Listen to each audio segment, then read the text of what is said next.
Ki Buyut jangan cemas. Saat ini Nyai Buyut berada di tempat yang aman, kata Gajah Mada. Mendengar bekal Gajah Mada telah memberi jaminan istrinya selamat, hal itu telah membuat lega Ki Buyut Mojo Agung. Namun Ki Buyut seperti orang yang tidak sanggup berbicara. Pengalaman mengerikan yang nyaris menimpanya membuat Ki Buyut membutuhkan waktu untuk dia menenteramkan diri.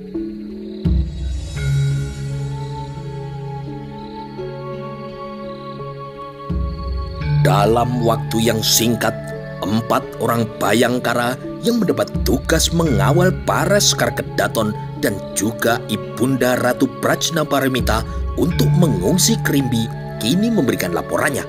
Gajah Mada menyimak laporan itu dengan sangat cermat. Bayangkara Kartiko Sinumping lalu mengulangi bercerita tentang keberhasilannya mengikuti Rakuti sampai di Kebuyutan Mojo Agung dan kemudian mencerai-beraikan kuda-kuda tunggangan yang mereka sembunyikan di Mulak di luar Kebuyutan. Kini Gajah Mada merasa telah tiba saatnya untuk menguraikan apa yang tengah terjadi.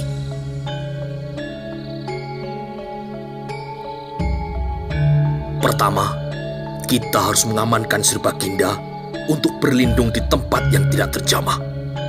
Kebuyutan Mojo Agung yang semula kukira cukup aman, ternyata terbukti tidak. Rakuti memiliki barisan telik sandi yang tidak bisa diremehkan. Mereka ternyata mampu mengendus jejakku dengan sangat baik. Itulah sebabnya, kebetulan sekali karena kalian bergabung, maka tugas kalian berempat adalah mengikutiku mengawal Sri Baginda. Kemana kita akan pergi, aku tidak bisa mengatakan. Tetapi yang jelas, perjalanan ini akan menjadi perjalanan yang jauh dan sangat membosankan.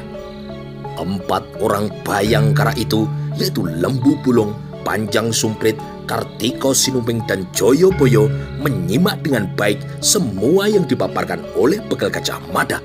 Namun karena pertimbangan tertentu, Gajah Mada sama sekali tidak berbicara masalah terdapatnya mata-mata yang telah menyusup di antara pasukan Bayangkara. Masalah itu sangat peka dan bisa menimbulkan rasa tidak enak di antara para Bayangkara terhadap Bayangkara yang lain. Yang kedua, karena tindakan Rakuti tidak bisa dibenarkan, kita tidak bisa tinggal diam membiarkan perbuatannya berlalu begitu saja. Kita akan menyusun kekuatan untuk melakukan pembalasan. Rakuti yang merasa dirinya pantas menjadi raja akan melihat tidak akan gampang untuk bisa menjadi raja. Rakuti sama sekali tidak mendapat dukungan dari rakyat. Padahal dukungan dari para kawulo itu adalah hal yang sangat penting. Karena ia tidak mengakar dan juga dibenci oleh banyak orang, maka kita harapkan hal itu nantinya akan bisa kita gunakan untuk membalas memberi pelajaran kepadanya. 4 orang Bayangkara itu kini mengangguk. Untuk yang ketiga, tolong pinjamkan pakaian kering untuk Sri Baginda dan untukku. Para Bayangkara itu kini saling memandang. Mereka kini juga terperangah. Yang tidak ada kutunya, tambah Jaya Negara. Gajah Mada kini tertawa mendengar itu. 4 orang Bayangkara yang lain kini heran melihat sikap Jaya Negara yang tampaknya banyak berubah. Diawali dengan sebuah keraguan, akhirnya 4 orang Bayangkara itu kini ikut-ikutan menyumbangkan tawanya. Setelah berganti pakaian kering, Kolo Gemet merasa agak sedikit nyaman. Bekal Gajah Mada kemudian segera mengambil langkah untuk mengamankan Ki Buyut Mojo Agung yang telah dianggapnya sangat berjasa. Paling tidak pada saat berbahaya, Ki Buyut telah mengambil langkah pengamanan yang sangat menentukan nasib Jaya Negara. Jika saja Ki Buyut Mojo Agung terlambat bertindak, kemungkinan yang sangat buruk pasti akan menimpa Jaya Negara. Sementara itu, kekecewaan yang luar biasa kini mengacak-acak hati Rakuti. Ketika terbayang di benaknya upaya untuk meringkus Jaya Negara yang jelas-jelas menggunakan rumah Ki Buyut Mojo Agung untuk bersembunyi itu akan kandas lagi.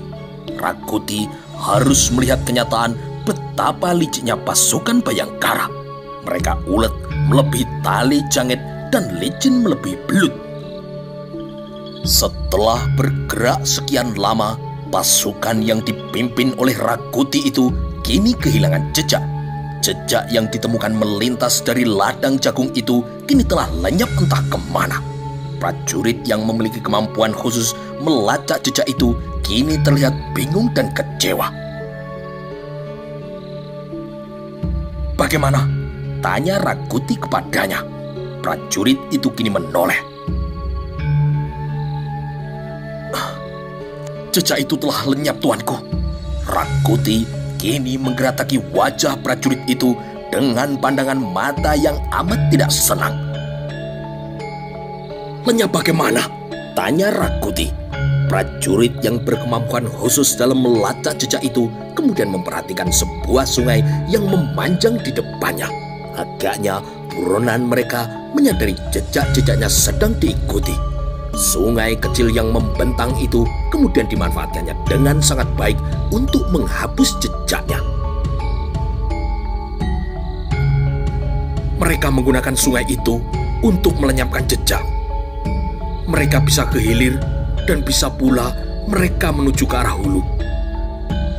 Tetapi di sebelah mana mereka mentas, hamba tidak bisa temukan di waktu malam seperti ini, tuanku. Kecewa kini Rakuti. "Ke barat!" umpat Rakuti. Rakuti kini menjadi sangat jengkel. Jauh-jauh dari kota raja, dengan sebuah harapan yang kental bisa meringkus Sriwijaya Negara, ternyata upayanya juga masih kandas karena berbenturan dengan keuletan pasukan Bhayangkara dalam memberikan perlindungan terhadap Jaya Negara. Kejengkelannya tambah menjadi-jadi karena kini pasukan berkuda itu telah kehilangan kuda-kuda mereka. Apalah artinya pasukan berkuda jika tanpa kudanya? Sebagaimana apa artinya pasukan panah jika mereka tidak memiliki anak panah? Pada saat yang demikian itulah tiba-tiba hening malam yang membuat gerah Rakuti itu pecah oleh melesatnya sebuah watang sentaren dengan suara yang melengking sangat tinggi. Serentak para prajurit kaki tangan Rakuti kemudian berloncatan membentuk barisan dalam mempersiapkan diri untuk menghadapi segala kemungkinan yang bisa terjadi. Watang sentaren dengan nada seperti itu hanya dimiliki oleh para Bhayangkara. Prasangka yang menggumpal itu akhirnya menjadi sebuah kenyataan. Bhayangkara ternyata memang hadir di tempat itu. Para prajurit kini menunggu perintah Rakuti. Akan tetapi Rakuti belum juga memberi perintah. Rakuti masih memerlukan menghitung berbagai kemungkinan yang bisa saja terjadi. Pada saat yang demikian itulah sekali lagi terdengar anak panah sentaren yang melesat, membubung, memanjat langit dengan meninggalkan suara yang melengking. "Bagaimana ini?" Rayuyu kemudian beringsut bertanya pada Rakuti. Rakuti tidak menjawab. Sebenarnya Rakuti kini juga agak kebingungan dalam menghadapi perkembangan keadaan. Satu hal yang diketahui oleh Rakuti sekaligus kurang begitu disenanginya adalah para Bhayangkara itu tidak punya keberanian untuk bertempur beradu dada.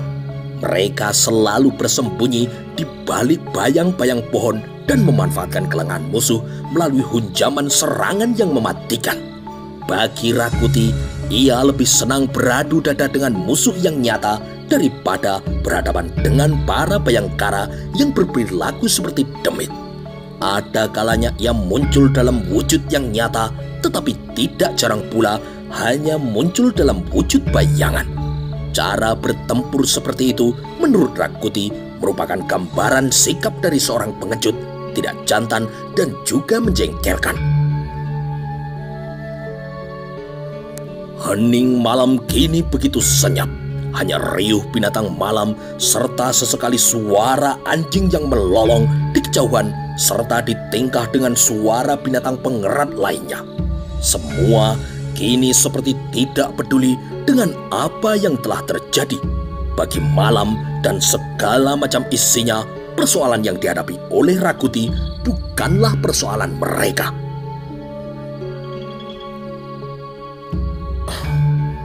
Jumlah mereka sebenarnya tidak seberapa. Akan tetapi, mereka tidak berani beradu dada. Cara bergerilya yang mereka lakukan benar-benar licik dan pengecut.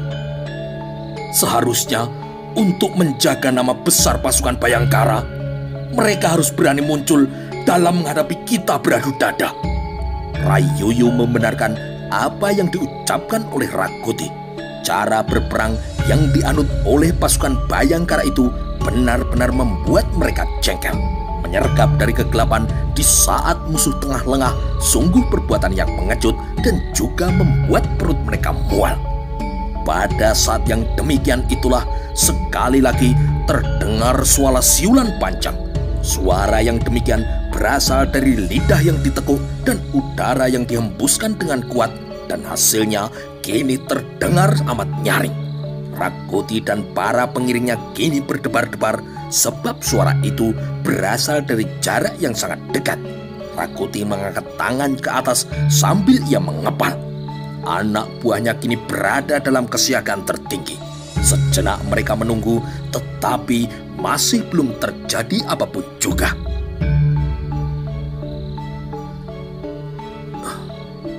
Aneh sekali. Permainan apa sebenarnya yang mereka lakukan? Desis Rakuti.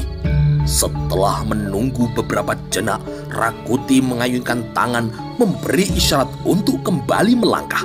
Prajurit berkuda yang telah kehilangan kuda mereka dan berjumlah sekitar 50 orang itu kini kembali bergerak maju sambil tetap berada dalam kesiagaan tertinggi. Mereka sadar Bhayangkara yang selalu membuat pusing itu kini telah berada dalam jarak yang sangat dekat. Bahkan semua juga yakin sesuatu pasti akan segera terjadi. Ke barat, aku masih belum bisa menebak apa yang akan mereka lakukan. Apapun itu, sebentar lagi pasti akan terjadi. Permainan macam apa yang disiapkan oleh Bhayangkara kali ini? Desis Rakuti. Rakuti kini menjadi sangat curiga. Suara siulan melengking atau anak panah Sendaren itu tidak terdengar lagi. Keadaan yang demikian, keadaan yang serasa dibungkus oleh teka-teki itu membuatnya kini sangat gelisah. Rakuti sadar pasukan Bhayangkara yang kecil itu bisa melakukan hal-hal yang tidak terduga. Barangkali mereka sudah pergi. Terdengar suara seorang prajurit yang berbisik. Rakuti kini mendengar itu. Jumlah mereka tidak seberapa. Mereka tentu perlu berpikir ulang, bahkan 1000 kali berpikir untuk berhadapan langsung dengan kita. Rakuti merenungkan ucapan itu. Boleh jadi bahwa benar pasukan Bhayangkara yang telah membayangi mereka tidak berani melakukan apa-apa. Imbangan jumlah kekuatan yang ada menyebabkan mereka tidak berani bertindak. Yang penting bagi para Bhayangkara adalah melindungi Srijaya Negara. Kembali Rakuti mengayun tangan kanannya sebagai isyarat untuk kembali melangkah. Ia menyusur ladang bekas tanaman ketela. Rakuti tidak memperhatikan tanah yang telah diinjaknya kini begitu gembur. Keadaan yang tidak menentu itu membuat dada Rakuti menjadi sesak. Beban kemarahannya kini meluap dan akhirnya tidak tertahankan lagi. Aku tidak mau mendengar lagi di Mojopahit ada pasukan yang bernama Bhayangkara. Kita akan bergerak. Kita temukan mereka dan akan kita tumpas habis. Jangan sisakan seorang pun dari mereka. Ingat, ini adalah kesempatan kita untuk meringkus Jaya Negara. Kita tidak perlu pulang tanpa menyeret mayat Jaya Negara. Mari kita lanjutkan perburuan ini. Rakuti menggigil. Matanya jelalatan dan para prajurit kaki tangannya kini berada dalam kesiagaan tertinggi. Hei Bhayangkara, ayo keluarlah. Jangan bermain petak umpet seperti bocah. Bermain sembunyi-sembunyian seperti itu hanya pantas dilakukan oleh seorang bocah. tidak pantas dilakukan oleh Bayangkara. Ayo keluar! Hening kembali menggerataki. Teriakan lantang dari Rakuti kini tidak bersambut.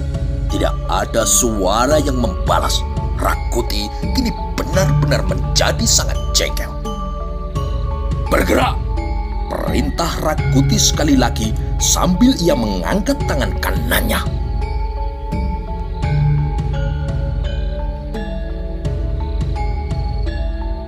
Burung bencai kini terbang melintas di atas kepala mereka.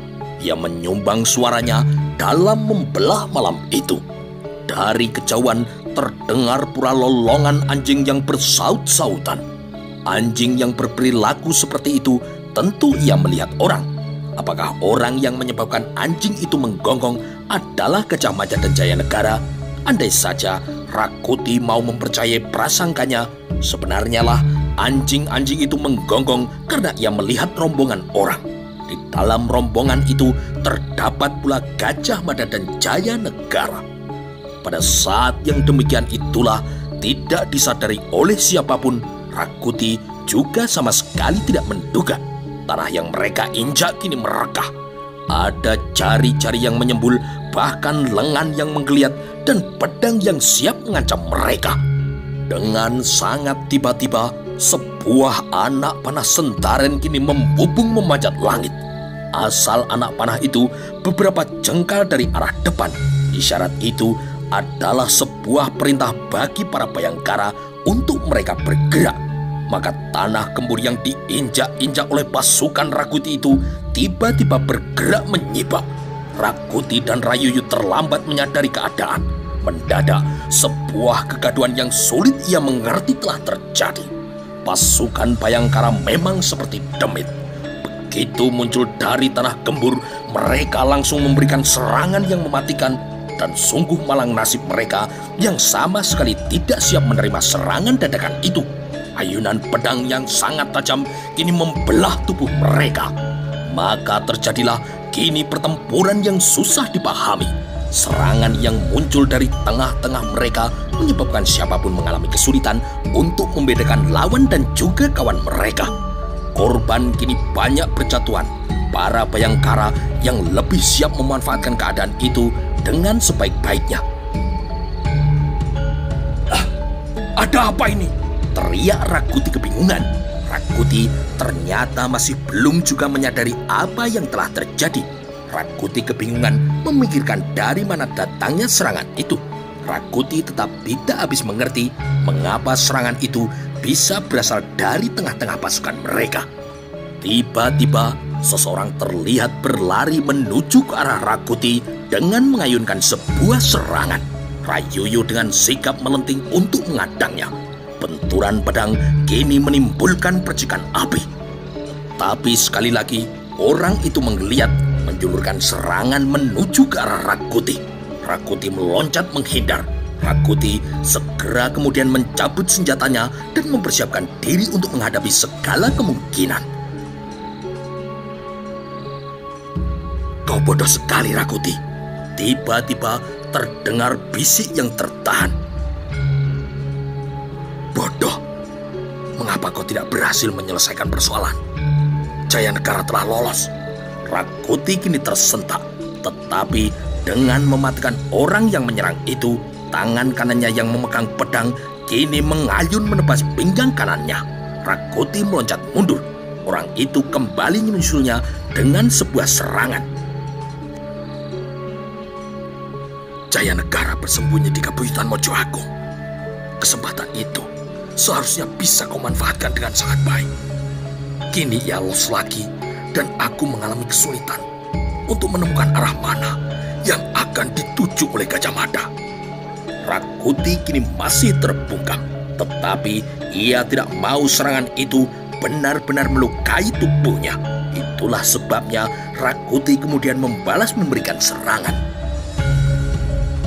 Yang terjadi kemudian adalah pertempuran yang amat sangat seru. Rakuti memberikan serangan yang ada kalanya beruntun dan mematikan. Meskipun demikian, tidak mudah bagi Rakuti untuk melumpuhkan lawannya. Dengan tidak kalah sengit pula, Bayangkara itu menyerangnya. Namun di antara sela-sela pertempuran itu, mereka sempat berbicara. "Di mana Jaya Negara sekarang?" tanya Rakuti dengan tidak sabar. Sebuah serangan kini menyebabkan Rakuti harus melenting dan berjumpa litan. "Sudah aku bilang, Gajah Mada mengawalnya sendirian entah kemana. Para Bayangkara hanya ditugasi untuk membayang-bayangi dari jarak yang terpisah." Rakuti kini sungguh sangat kecewa. Menangkap Jaya Negara sulitnya bukan kepalang. Ibaratnya Jaya Negara telah berada dalam genggaman tangannya, namun karena berkulit sangat licin, Jaya Negara telah lolos lagi. Untuk menangkapnya bukan lagi pekerjaan yang mudah. "Aku tadi telah berhasil mengepung Jaya Negara yang bersembunyi di ladang jagung. Dengan cara bagaimana ia bisa meloloskan diri dari tempat itu?"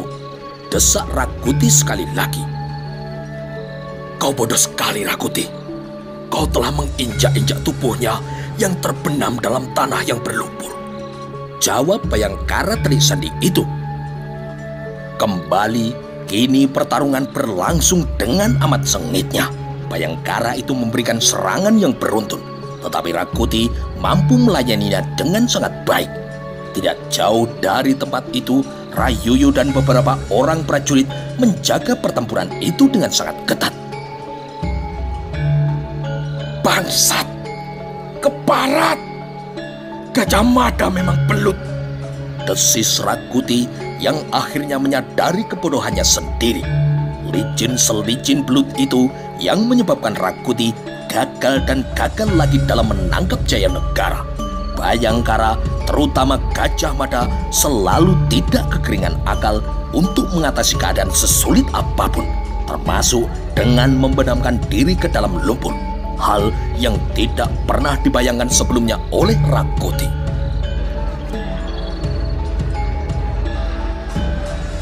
"Ikuti terus mereka. Kau jangan hanya mengandalkanku.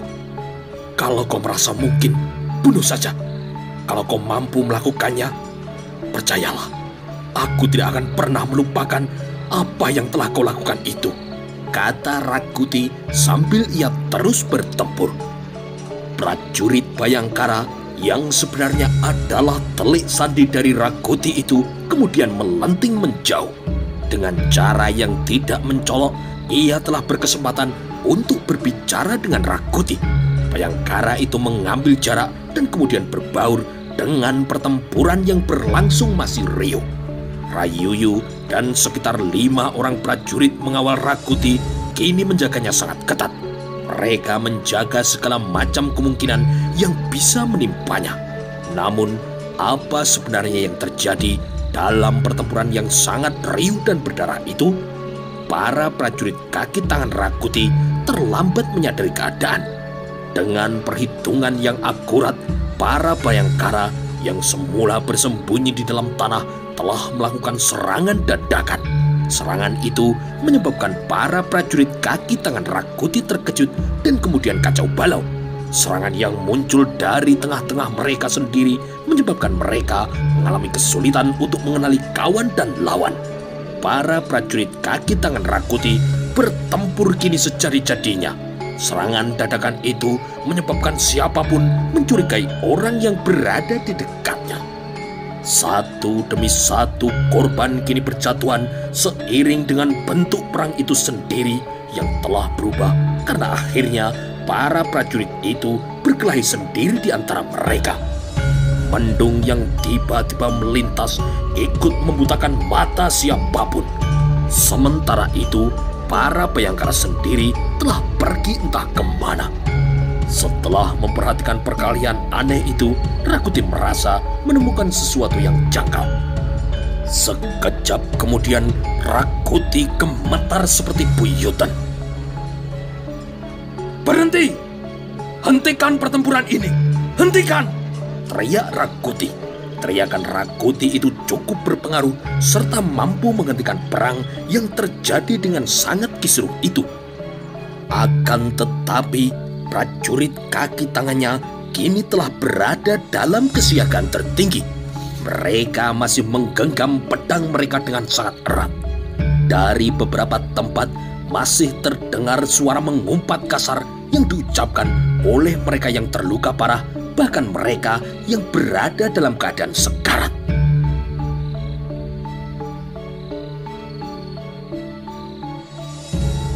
"Kalian bertempur melawan siapa?" tanya Rakuti. Apa yang ditanyakan oleh Rakuti itu terasa aneh. Pertanyaan itu segera menggiring mereka untuk bertanya dengan siapa mereka sebenarnya bertempur.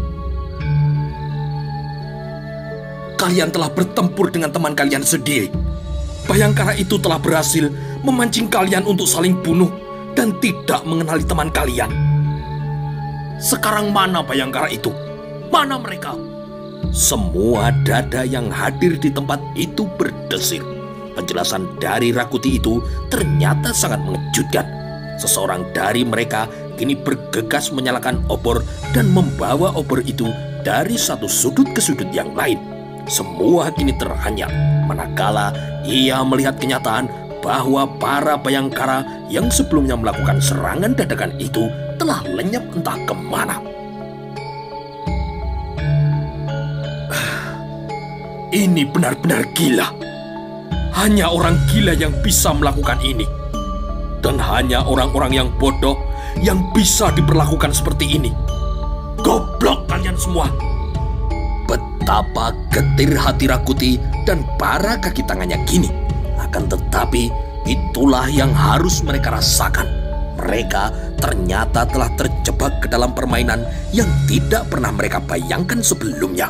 Hanya dengan sebuah pancingan sederhana, mereka telah bertempur dengan kawan-kawannya sendiri. Naifnya, telah banyak jatuh korban dalam pertempuran itu. Bayangkara yang sudah mengacak-acak keadaan itu kemudian raib entah kemana, seolah bumi membelah diri dan kemudian menelan mereka. "Keparat!" umpat Rakuti. Dada Rakuti kini terasa sangat nyeri.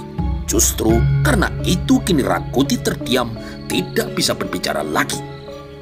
Setelah agak larut, kemudian barulah para prajurit kaki tangan Rakuti itu memeriksa keadaan di sekitarnya. Dengan oncor, mereka memeriksa semua yang hadir di tempat itu, memeriksa siapa saja yang terluka, bahkan yang terbunuh dalam perang bubuh yang sangat singkat itu. Mereka tidak melihat seorang pun Bayangkara. Sulit untuk mereka memahami melalui cara bagaimana Bayangkara bisa raib dari tempat itu.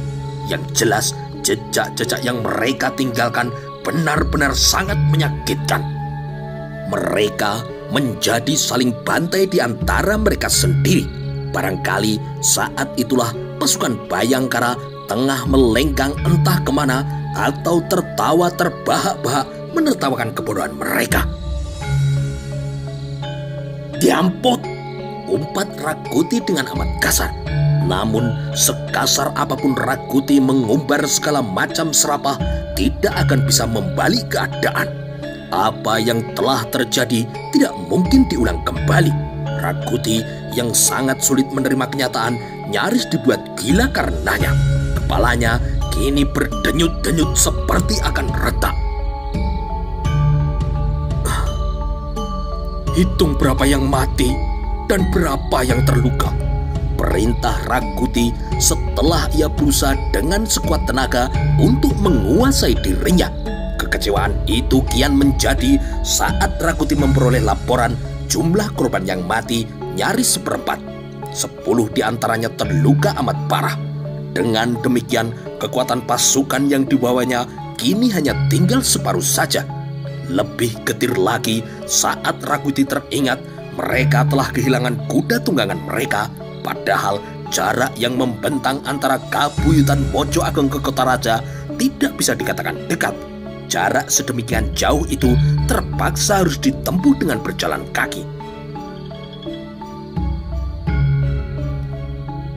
Melihat perkembangan keadaan yang seperti itu, Rakuti terpaksa harus berpikir dengan sangat keras.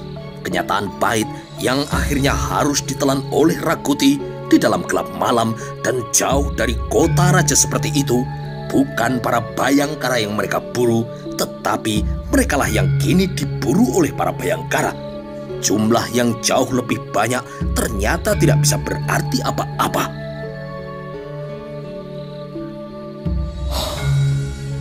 Apa boleh buat? Kita akan tinggalkan tempat ini. Kita pulang ke kota raja, ucap Rakuti. Sebenarnya lah apa yang dilakukan oleh Rakuti dan para prajuritnya itu selalu dibayang-bayangi oleh para bayangkara. Rakuti yang merasa sangat gerah ingin segera meninggalkan tempat itu. Perjalanan jauh yang masih harus ditempuhnya dari kota raja ke Kabuyutan Mojo Agung ternyata membuahkan hasil tidak seperti yang diharapkan dan membuat kini perutnya terasa mual. Rakuti mengambil sebuah keputusan yang membuat para prajurit bawahannya terperangah. Mereka yang terbunuh kini terpaksa ditinggalkan di tepi embula itu. Bahkan mereka yang terluka parah dan dianggap tidak mampu bertahan juga ditinggalkan di tempat itu. Pada mereka dijanjikan untuk segera diadakan penjemputan. Rakuti tidak ingin ada gangguan dalam perjalanan kembali ke kota raja itu.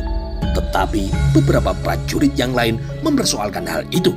Mereka tidak bisa menerima perlakuan yang sangat tidak manusiawi itu. Penolakan yang dilakukan oleh para prajurit itu ternyata begitu keras sehingga Rakuti harus mengubah keputusannya. Maka perjalanan kembali itu bukanlah perjalanan yang lancar-lancar saja tanpa adanya kuda. Perjalanan kembali itu juga kini dibayang-bayangi dengan rasa was-was. Dengan siasat yang cerdik, para bayangkara telah berhasil membuat kekacauan dalam pasukan Rakuti. Seperti orang yang berada di ketinggian sebuah puncak gunung, yang mereka lakukan hanyalah sekedar menggelindingkan sebuah batu. Batu itu kemudian membentur bawahnya dan menimpa bagian bawahnya lagi. Ketika sampai di bawah, yang terjadi adalah sebuah tanah longsor. Dan itu membuat Rakuti kelabakan karena para prajurit pendukungnya kini larut dalam keadaan yang sengaja diciptakan oleh para bayangkara itu. Ternyata langkah yang diambil oleh pasukan bayangkara itu penuh dengan muatan bahaya dan ternyata memang meminta korban. Salah seorang dari pasukan bayangkara kini terluka sangat parah. Sabetan pedang serta ayunan trisula telah menghajar pinggangnya bagian belakang dan dengan telak telah meretakkan tulang punggungnya. Nafas prajurit bayangkara yang bernama Risang Pancerlawang kini tersengal. Para bayangkara yang lain kemudian segera mengelilinginya. Semuanya kini cemas, tetapi Risang Pancerlawang berusaha tetap tegar dengan tersenyum. Persamaan yang terjalin selama ini telah menciptakan ikatan yang begitu kental dan akrab antara mereka dengan Risang Pancerlawang. Melihat keadaan Risang Pancerlawang yang seperti itu, Singoprapen nyaris menjadi liar. Dengan sekuat tenaga, Gagak Bongol kemudian berusaha menenteramkan hatinya.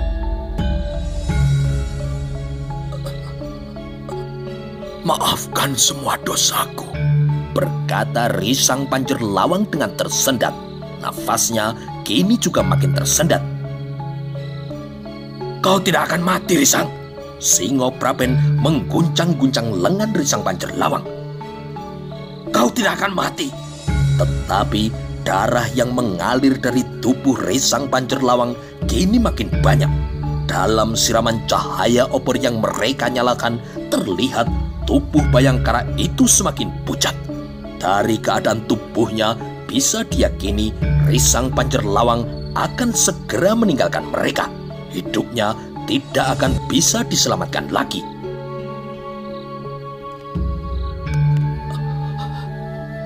"Jika aku mati, aku bangga mati sebagai bayangkara. Janganlah kematianku ini sia-sia. Berjuanglah kalian dengan sekuat tenaga dan kembalikan Baginda Jayanegara kembali ke singgasananya," ucap Risang Pancerlawang dengan suara yang makin melemah. Para bayangkara yang mengerumuni tubuh yang telah terkulai lemah itu kini menyimak dengan seksama. Suasana menjadi sangat sunyi. Tidak seorang pun yang bersuara dan bersama-sama mereka menunggu saat-saat terakhir Bayangkara Risang Panjerlawang dalam meninggalkan mereka semua. Maka kini terjadilah yang harus terjadi. Mata Bayangkara Risang Panjerlawang telah terpejam untuk selama-lamanya.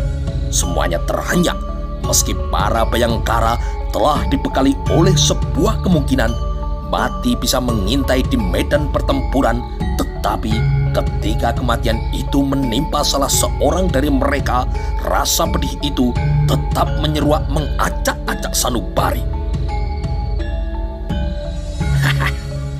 Mampus kau Risang Panjerlawang. Keinginanku agar kau mati menjadi kenyataan. Semuanya dilibas duka karena merasa sangat kehilangan oleh kematianmu. Akan tetapi, tidak seorang pun yang menduga, termasuk kau sendiri.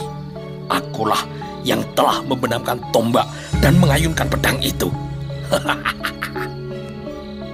Dengan begitu, akulah yang akan mewarisi semua yang kau miliki, terutama istrimu.